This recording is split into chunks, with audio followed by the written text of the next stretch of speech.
What's up, guys? Laura Whitmore here, owner of Strategic Test Prep. Congratulations, everybody that took the June test. It is out of the way for you, which is awesome. For many of you, it's already summertime and you're just enjoying your break and relaxing, which is great. And even better news is the June test scores come out on June 16th, which is unprecedented because in past years, it took forever for the June test scores to come out. So because your scores are looming in this video, what I wanted to do was make my predictions as to what I think that conversion is going to be for the June test. And so let's get going.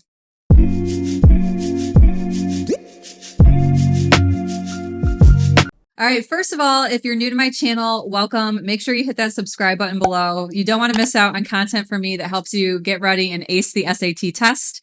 Secondly, let's just talk quickly about what is a conversion anyways. So the SAT is on a hybrid scoring, College Board says it's not really a conversion, but it is slightly. So you'll notice from test to test, the conversion chart, which shows you what your scaled score is based on how many scores you get right in each section. It varies slightly.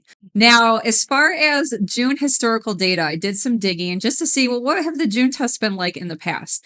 And overall, the June tests have been on the easier side, except for the reading section. So the reading section has been by far the hardest section on most of the June tests. It's only about a half a point off of the difficulty level rating for the hardest reading section, which was the November 2019.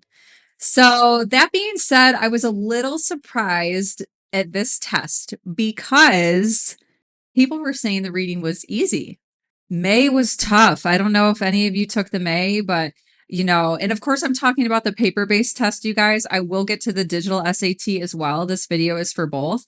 But the May test, I saw the reading passages. They were boring. They were difficult to want to stay focused on. The questions were almost sometimes trick questions. So it was really nice to hear that you guys had a bit of a reprieve and a nicer, easier reading section. That being said, the downside is the conversion chart is not going to be as forgiving. So what I did was I pulled some data and found an easier reading test, which was the October 2018, to take a look at how their scores converted. Now, because the October 2018 was an easier test, if you missed one question, you had to kiss your perfect score hopes and dreams goodbye. And I really do think that's going to be the same on the June. If you miss one reading question, unfortunately, guys, I don't think you're going to get a 40. I think you'll get a 39. Now, as you can see from the October 2018, if you miss two questions, that drops you down to a 37, which is on pace for a 740. So I'm hoping that the June won't be exactly in line with that. I'm hoping that the June will just be a 10-point drop each time. But I have seen conversion charts for easier sections in the past where they skip numbers entirely. When you're trying to get high and close to perfect, in these situations, when it's an easier test, it actually works against you because you can't even hit certain numbers in between and you drop very, very quickly. All right, so let's move on to section 2. So to compensate for an easy reading section, College Board gave a more difficult writing section. Now, the funny thing is I kind of had mixed reviews on the writing section for the paper test. I had some of my students who said it wasn't that bad, but I think that makes sense because I've been working with them. So I've trained them and taught them how to be masters of the writing section. So if they've had a lot of prep, hopefully they won't think it's that bad. Overall, though, it seems like from a general survey and just general consensus, people felt that the writing section was more difficult. I think that there were some trickier questions and things that were thrown in that we haven't quite seen before. At least that's the gist of what I got from it. So that being said, I looked back again at the historical data from past tests, and it seemed like a synonymous test as far as difficulty would be the April 2016. So I took a look at the conversion chart, and even though it's more difficult section, if you miss one question, again, you're going to kiss your perfect score goodbye. Honestly, most of the time with the writing conversions, guys, you can't miss a question and still get a perfect 40. It's very rare. I mean, there's only 44 questions, so you have less wiggle room than the math or in the reading. So you really do have to be perfect to get that perfect writing score most of the time. And I don't think that this is going to be any exception. Notice though, because the April 2016 was a more difficult test, the curve is pretty generous. It's only going down 10 points each time. And sometimes it will repeat numbers. So that's really nice because on other conversion charts, for instance, like practice test 10, which must have been a very easy writing section, it skipped numbers and like it was bad. I don't know. You guys should go check out a practice test 10 conversion chart. So I do think that you have that in your favor. I think you're going to lose about 10 points for every question you miss on the writing. It's going to be a fair conversion chart. I don't think it's going to be a forgiving conversion chart. I don't think that the writing section was as difficult as some people are making it out to be, but that's what I would expect for that. What are you eating there? What is that? Here, come here. What are you doing? So apparently my puppy, this is Cole, is eating stuff right now in my office. So Cole, what is that? Oh God. All right, now on to the math. So it sounds like from talking to my students and all of you that the no calculator section 3 was the harder section on this test. And I even had a student I've been working with who scored a perfect 800 on the math the last test that she took. So she actually went in this round to do the English section. So I kept working with her. We prepped this time for the English section so that we could super score her English score with that perfect 800 in the math. And even she said there was a question on the no calculator section 3 that she didn't know how to do without a calculator. So I'm not really sure what's up with that because that's something that I've been hearing from you guys a lot lately, that there's a lot of problems on the no calculator that you feel like you need a calculator for, which is really interesting because that extra fifth section they give you, I don't know if you all realize this or not, it is always a calculator math section now. The only thing they can field test new questions for are math with calculator questions because it's the only thing that's the same on the digital SAT. So I'm almost wondering if they're taking some of these newer math calculator questions and then kind of changing them so that they can be on the no calculator section. Do me a favor and comment below if you took the paper test. Did you feel that you needed a calculator on math section 3? Do you feel like the math questions in that respect on the SAT have been getting more difficult? What do you think about that? And also, if you're a sophomore, do you plan on taking the digital SAT next year when it's released to the US because you're stronger with the calculator? I would just love to hear your thoughts on that. Okay, so here's the funny thing. So the June 2022 test, that's right, you guys, just 1 year ago from this test, had a similar situation with a more difficult section 3. So I would liken this curve to the June 2022 curve.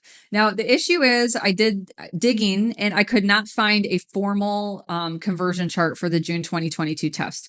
So I scanned Reddit threads and explored just to get a general sense because some people do say like how many they missed and what they got.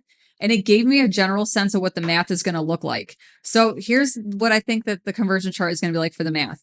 You miss one question. And again, I'm so sorry to say this, kiss your perfect score goodbye. The June 2022 test, it looked like a student missed one question, they got a 790. The student missed 2 questions, they got a 780. A student missed 3, they got a 770. So this is going to be another one of those fair scenarios where you're literally just losing 10 points per question. Maybe further down in the conversion chart, there will be a couple numbers that repeat or a number that skips. But, you know, in the top part, the top, 700 to 800 range, you're probably just going to drop down 10 points every time you miss a question. So anyways, when you guys get your score, if you're not happy with it, know you have some options. So you can always take my online self-directed course. I've heard great things from the students that took it. They've gone up quite a bit. And it's structured the same way that I teach my in-person classes for a fraction of the cost. So if you're self-motivated and you just need a plan and you want to check out some exclusive video lessons and content from me, definitely go sign up for that after you get your June results back. Okay, now on to the digital SAT. You guys, I polled you all and I was very, very pleasantly surprised to see many of you felt the test was fair. That makes me very happy. I hope that they're ironing out the kinks. What I found was on the March digital SAT, it seemed like the scoring conversion was very, I don't know, harsh, I guess. So I'm not sure if like they just didn't really, they're still working out the algorithm or what, but I worked with a few students for the March test and the results that they got, like they were lower than we expected a little bit. Then the May seemed to be like great. A lot of students went up quite a bit. You know, I had like students go up 200 points. So they kind of like swung the pendulum in the other direction. It seemed like for the May.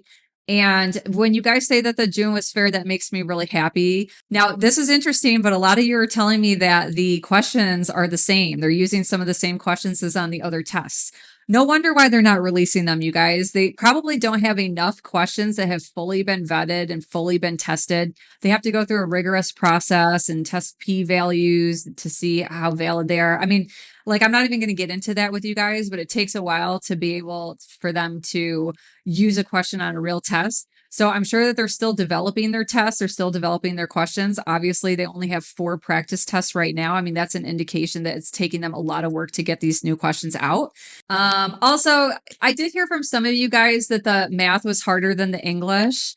Now, I don't know how to take that because I had some people say on the May that the math was really hard too, but I worked with a student who lives in Finland and we worked together for quite a while on the math and he told me it was easy.